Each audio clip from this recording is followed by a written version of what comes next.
کا سب سے تلخ اور خوشگوار لمحہ کون سا تھا؟ یہ میرا خوشگوار واقعہ تھا جب میں نے بیٹی کو گود میں اٹھا کے اس کو پیار کیا. اس سے اچھا واقعہ، اس سے اچھا لمحہ کوئی اور نہیں آ سکتا. ماشاءاللہ. اور تکلیف دہ لمحہ آج میں اپنے دیکھنے والوں کو بتاؤں. جب بیٹی کی شادی ہوئی، جب میں رخصت کر رہا تھا، وہ میرے کندھے سے لگ کے جب رو رہی تھی، جب وہ میرے کندھے سے ہٹی ہے تو اس وقت لگا کہ زمین پیروں تلے سے سرکی. ہائے ہائے.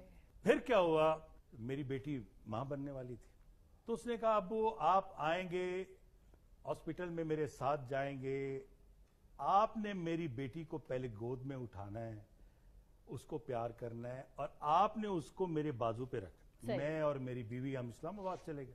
لیبر روم کے باہر میں کھڑا ہوا تھا تو اس نے کہا مبارک ہو، نواسی ہوئی ہے. اب مبارک بادی کا سلسلہ شروع ہو گیا. پھر